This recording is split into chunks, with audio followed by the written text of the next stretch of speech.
Hi, please be seated. రియానే కదా? Yeah. చెప్పండి. యాక్చువల్లీ నేను థెరపిస్ట్ దగ్గరికి రావడం ఇదే ఫస్ట్ టైం అండి. ఓ ఓకే, డోంట్ వరీ. థెరపీ తీసుకోవడం is not a crime.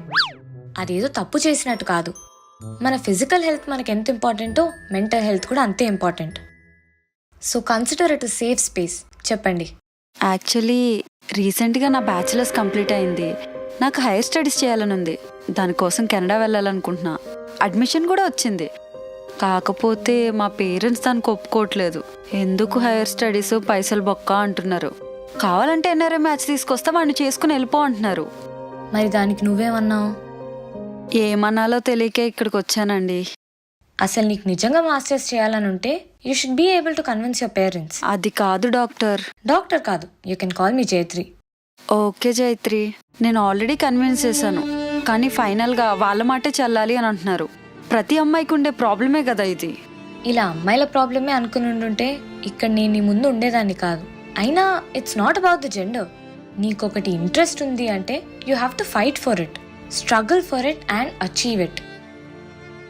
So ఇంట్లో వాళ్ళు ఒప్పుకోలేదని నీకు నచ్చని లైఫ్ చూస్ చేసుకుంటావో, లేదా దానికోసం ఫైట్ చేసి వాళ్ళని ఒప్పించి నీకు ఇష్టమైన లైఫ్ చూస్ చేసుకుంటావో నువ్వే డిసైడ్ చేసుకో. ఒకవేళ వాళ్ళు ఒప్పుకోకపోతే ఏం చేయాలి? ఒప్పుకోకుండా ఏం చేస్తారు? ఇదేం సినిమా కాదు కదా నేను బలవంత పెట్టి పీటర్ మీద కూర్చోపెట్టి పెళ్లి చేయడానికి. ఒక ప్రో టిప్ ఇవ్వాలా? మన ఫ్యామిలీ అయినా, ఫ్రెండ్స్ అయినా, రిలేటివ్స్ అయినా, బాయ్ ఫ్రెండ్ అయినా కూడా కొంచెం రెబిలియస్గా ఉండాలి. అప్పుడే పనులవుతాయి. So go out there and be a rebel. Thank you Jaitri, నీతో మాట్లాడిన తర్వాత కాన్ఫిడెన్స్ వచ్చింది. వెంటనే మా ఇంట్లో వాళ్ళ దగ్గరికి వెళ్ళి వాళ్ళని కన్విన్స్ చేస్తాను. నేను కెనడా వెళ్తా. All the best. Thank you so much. Confidence ఇచ్చానంట. ఏంటో ఈ థెరపిస్ట్ లైఫ్. అందరికీ కాన్ఫిడెన్స్ ఇస్తున్నాను కానీ నాకే కాన్ఫిడెన్స్ లేదు. Hi Tony, please take a seat. So Tony, how are you feeling today? నేను బాగున్నా అండి.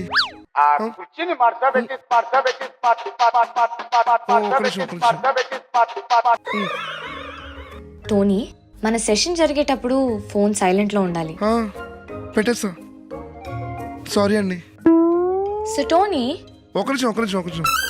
ఏంటి? అంటే ఇందాక లోపలికి వచ్చేటప్పుడు మీ ఫీ 1000 కట్టాను. అవును. సో ఈ సెక్షన్ మొత్తం పూర్తయ్యే లోపు నేను ఎంత మాట్లాడినా మీ ఫీ 1000 కదా. లేకుంటే మీరు ఎక్కువ మాట్లాడారు, మీరు 2 డైలాగులు ఎక్స్ట్రా అని చెప్పి కుమారెడ్డిలో వసూలు చేయరు కదా. కుమారి ఆంటీయా? ఎక్స్ట్రాలేం అడగను కానీ నువ్వు ఎక్స్ట్రా ఆపితే పని మొదలు పెడదాం. Oh sorry let's begin. So Tony, tell me, ఏం నీ ప్రాబ్లం? నువ్వేం చేస్తున్నావు? నేను BTech student, final year. That's nice. How's it going? ఏం చెప్పమంటారు, టిక్ టాక్ మ్యాన్ అయ్యాక రీల్ స్టార్ట్ అవ్వకముందు ఇన్ఫ్లుయెన్సర్ లా ఉంది నా బతుకు. బ్యాక్ క్లాస్ క్లియర్ చేసుకోవాలి, ప్లేస్మెంట్ లో జాబ్ కొట్టుకోవాలి, ఇంట్లో ఉన్నప్పుడు నేనే క్లియర్ చేసుకోవాలి. ఏం చేయాలో తెలియక మోటివేషన్ కోసం మీ దగ్గరికి వచ్చాను. మోటివేషనా? నేనేమన్నా మోటివేషన్ స్పీకర్లా కనిపిస్తున్నానా? అవును, ఇంతకసలు నువ్వు ఎలా వచ్చావు ఇక్కడికి? అంటే ఇంట్లో తెలిసి అంతారని చెప్పి గిల్లీ సినిమా తలపతిలాగా ఆఫ్టర్నూన్ జాగింగ్ చేసుకుంటూ ఎవరికి కనబడకుండా ముసుకేసుకుని వచ్చేసా. తలపతి గిలియా? ట్రెండింగ్ టెంప్లెట్ తెలీదా మీకు? టోనీ, నాకు నీ ప్రాబ్లం అర్థమైంది. నువ్వు ఖాళీగా ఉన్నప్పుడు most of the times reels చూస్తుంటావు కదా. అవును, మీకెలా తెలుసు? ట్విట్టర్లో ఫ్యాన్ వార్స్ అని, TFI బాగుండాలని ప్రచారం చేస్తుంటావు కదా. అది మనమే, మీకెలా తెలుసు? నీకు బ్యాక్లాగ్స్ రావడానికి, చదువు మీద ఫోకస్ తగ్గడానికి రీజన్ ఇదే. నీకు కావాల్సింది మోటివేషన్ కాదు, డిటాచ్మెంట్. నీ ఫోన్ నుండి డిటాచ్మెంట్. నీకున్న ఒకటే సొల్యూషన్, నీ స్క్రీన్ టైం తగ్గించి స్టడీ టైం పెంచు.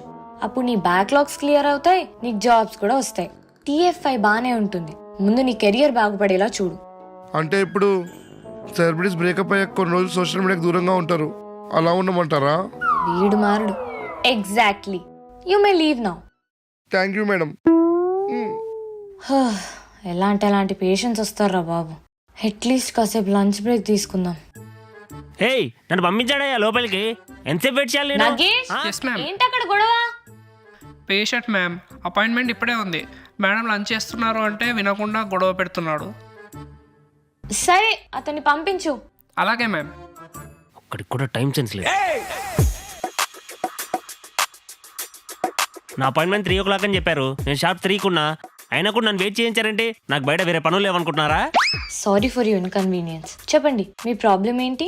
నాకేం ప్రాబ్లం లేదు. నా గర్ల్ ఫ్రెండే నేను తెగ అరుస్తున్నానని, యాంగ్రీ ఇష్యూస్ అని చెప్పి ఇక్కడికి పంపింది.